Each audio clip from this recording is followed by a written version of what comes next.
بسم اللہ الرحمن الرحیم۔ Pakistan super league final Multan versus Islamabad. آج دیکھتے ہیں کہ تقدیر کس کا ساتھ دیتی ہے۔ کیا شاداب خان کی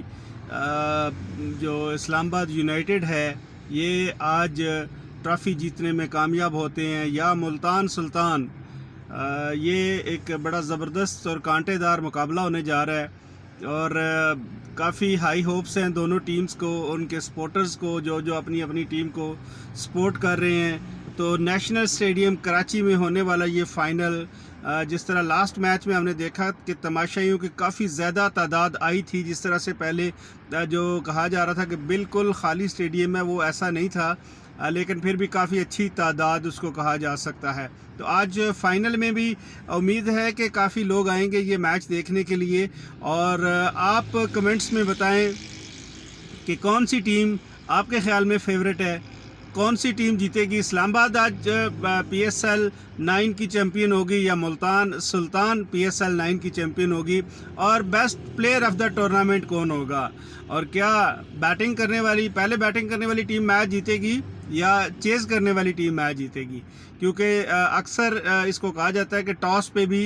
40 سے 50% میچ کا رزلٹ جو ہے نا آلموسٹ ٹاس پہ آ جاتا ہے۔ جو ٹیم ٹاس جیت جاتی ہے تو اس کے جیتنے کے چانسز زیادہ ہو جاتے ہیں۔ T20 کرکٹ میں اسپیشلی یہ جو نائٹ کرکٹ ہے، جس میں ڈیو فیکٹر ہے، جس میں پچ بعد میں زیادہ فلیٹ ہو جاتی ہے، اور سکور کرنا بعض اوقات بڑا آسان ہوتا ہے۔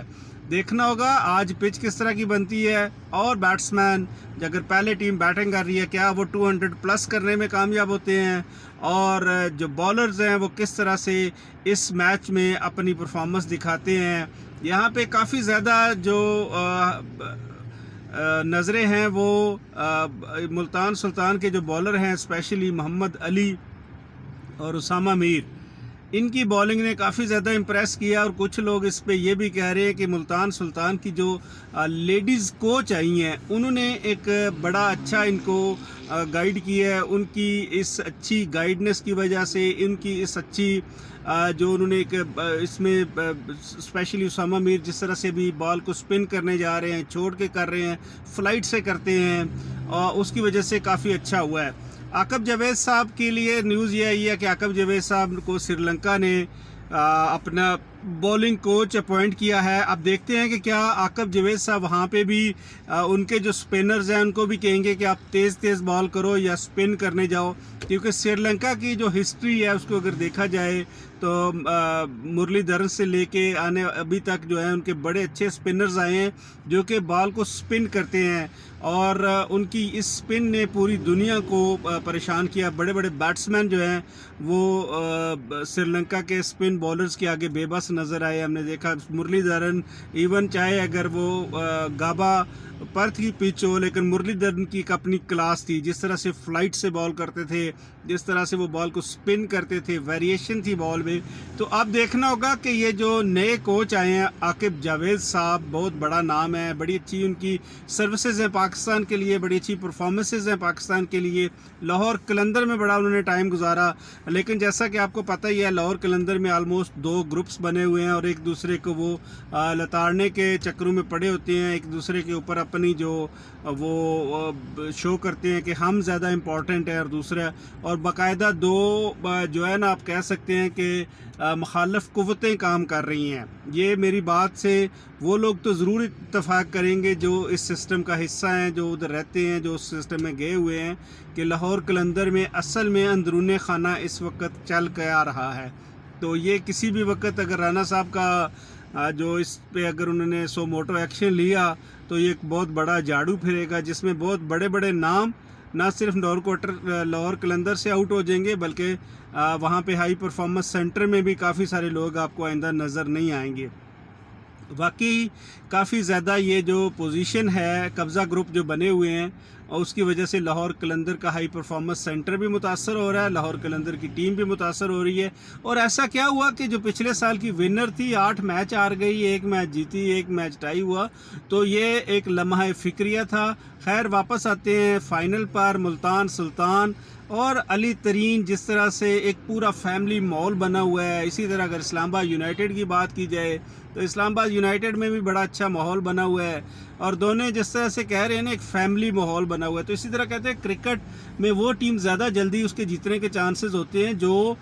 پوری ٹیم ایک جیل ہو کے کھیلتی ہے، ایک ٹیم کھیلتی ہے، اس میں کوئی پیچھے کپتانی کے لیے لیگ پولنگ نہیں ہوتی، جس طرح سے ہم نے دیکھا تھا ایشیا کپ میں اور ورلڈ کپ میں بابر اعظم کے خلاف جو بھی ایک محاذ کھڑے ہوئے تھے، اور بابر اعظم کو آگے کیا ہوا تھا کہ آپ پاکستان کرکٹ بورڈ سے لڑو، پلیئرز کی جو سینٹرل کانٹریکٹ ہے اس میں اضافے کراؤ، ان کو اس سائڈ پہ لگا کے، اور خود ان کی جو ہے نا پاؤں کے نیچے سے زمین کھینچی جا رہی تھی، اور پاکستان کرکٹ ٹیم کی قیادت کے لیے ہر کوئی اپنے جو ہے نا وہ چلا رہا تھا، اور کوئی بھی بندہ پاکستان ٹیم کے ساتھ سنسیئر ہو کے نہیں کھیل رہا تھا. اور اینڈ آف دی ڈے کیا ہوا کہ پورا ملبہ بابر اعظم پہ ڈال دیا گیا کہ کپتان نہیں اچھا، فنشر اچھا نہیں ہے. اور بھائی اس کی پرفارمنس کا ہاف تو دیکھ لو، آپ تو دوبارہ بھی اگر پیدا ہو کے آ جاؤ تو بابر اعظم نہیں بن سکتے، اور نہ ہی کبھی آپ یہ سوچو. ابھی ریسنٹلی جس طرح سے ہم نے دیکھا کیا نام ہے پشاور زلمی اگر ہار گئی ہے، تو ایسے لوگ جو کہ گلی محلے کی کرکٹ سے اٹھ کے آئے ہیں، جن کو تو غالباً کرکٹ میں اس لیے رکھا جاتا تھا کہ اگر نالی میں بال جائے گی تو آپ لے کے آؤ گے، اور وہ لوگ ٹی وی پہ بیٹھ کے، اور نیشنل ٹی وی چینلز پہ اتنا لو سٹینڈرڈ ہو گیا نیشنل ٹی وی چینلز کا کہ ایسے لوگ بیٹھے ہوئے ہیں جن کو کرکٹ سینس ہی نہیں ہے. دنیا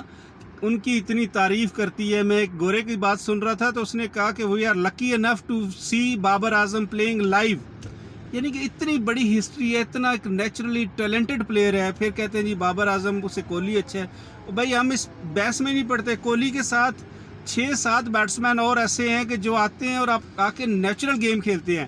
بابر اعظم اگر 155 پہ آؤٹ ہوتا ہے تو انڈیا کے خلاف پاکستانی ٹیم 190 پہ آل آؤٹ ہو جاتی ہے، 20 اوور نہیں کھیل سکتی. ہم کس طرح سے بابر اعظم پہ تنقید کریں گے؟ ہمیں ان چیزوں پہ واپس ریوزٹ کرنا چاہیے، دوبارہ سوچنا چاہیے کہ کس طرح سے ہم نے اپنے جو ہیروز ہیں ان کی رسپیکٹ کرنی ہے. اور بابر اعظم کو بھی اور زیادہ فوکس کرنا چاہیے. ماشاءاللہ جس طرح سے وہ پرفارم کر رہے ہیں، جس طرح سے ان کا بلہ رنز اگل رہا ہے، اللہ کرے وہ ایسے ہی پرفارم کرتے رہیں. اسلام آباد یونائٹڈ کو اگر دیکھا جائے تو اسلام آباد یونائٹڈ کو جو سب سے بڑا ایج ہے وہ ان کے پاس، جہاں شاداب خان جیسا شاداب جو کپتانی کر رہے ہیں، اس کے پاس ایک بہت بڑا دنیا کرکٹ کا نامور آل راؤنڈر موجود ہے جو خاموشی سے اپنی پرفارمنس دکھائے جا رہا ہے. لیفٹ ہم سلو بالنگ کرتے ہیں عماد وسیم، اور جب بیٹنگ کی ضرورت آتی ہے تو ایسا لگتا ہے کہ وہ ایک کمپلیٹ پیکج ہے، وہ ایک زبردست قسم کا بیٹسمین ہے.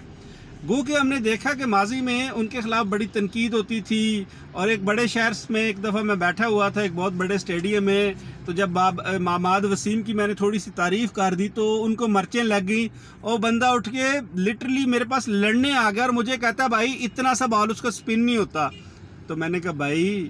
کرس گیل جو اس وقت فارم میں تھے اس پہ 2 رنز کا وہ اوور نکالتا ہے، آپ نکال کے دکھا دو. ہم آپ کے یہ جو لولے لنگڑے بالر ہیں ان کو بھی سلام کریں گے، آپ نکال کے تو لاؤ عماد وسیم جیسا پلیئر. آپ تو 20 سال میں بھی نہیں نکال سکتے، 50 سال میں بھی نہیں نکال سکتے. آپ نے بیٹسمین اچھے نکالے، ہم رسپیکٹ کرتے ہیں، لیکن جہاں پہ کئی اور سے اچھا پلیئر آ جائے، اسپیشلی اسلام آباد تو ایک ایسا یتیم شہر ہے، میرے خیال میں اسلام آباد کو اگر کوئی تھوڑی سی رسپیکٹ ملی کہیں پہ، تھوڑی سی کوئی عزت ملی کہیں پہ، تو وہ اس کے پیچھے مرد مجاہد ایک بندے کا نام اگر نہ لیا جائے تو وہ زیادتی ہوگی. جناب شکیل شیخ صاحب، اور جن کو سازشوں کے ذریعے پیچھے کرنے کی کوشش کی گئی، ورنہ تو اسلام آباد سب سے جو کمزور اور یتیم سٹی اگر کہا جائے، یا یتیم ریجنل کرکٹ ایسوسی ایشن کہی جائے، شکیل شیخ سے پہلے یا ان کے جو تھوڑا سا یہ جو سازشوں کا دور تھا، تو اسلام آباد کو تو ہمیشہ نگلیکٹ کیا جاتا ہے. ہم نے بڑی پہلے بھی پروگرام کیے تھے کہ ورلڈ کپ میں لازمی طور پہ عماد وسیم کو ہونا چاہیے تھا، اور اگر ورلڈ کپ میں ایک اچھا سپنر، ایک اچھا آل راؤنڈر، اس طرح کا میچور پلیئر ہمارا ورلڈ کپ میں ہوتا تو یقیناً منیمم پاکستان سیمی فائنل میں تو لازمی کوالیفائی کرتی، اور میرا خیال تھا کہ فائنل بھی کھیل کے آتی. ابھی T20 ورلڈ کپ آ رہا ہے، T20 ورلڈ کپ ہوگا امریکہ میں اور ویسٹ انڈیز میں، تو میرے خیال میں وہاں کی جو پچز ہیں، وہاں کا جو ماحول ہے، وہ سب سے جو بیسٹ ہوگا وہ عماد وسیم کے لیے ہوگا. ہمارے کرکٹ بورڈ کے تھنک ٹینک کو، اسپیشلی محسن نقوی صاحب کو، جو کہ بڑے بولڈ ڈیسیژنز لے رہے ہیں، اور ان کی جو مینجمنٹ سکلز ہیں اس پہ تو کسی کی دو رائے نہیں ہے. لوگ کہتے ہیں کہ وہ بڑے اچھے جو ہے نا وہ ایک آرگنائزر ہیں, بڑا اچھا چیزوں کو مینج کرتے ہیں.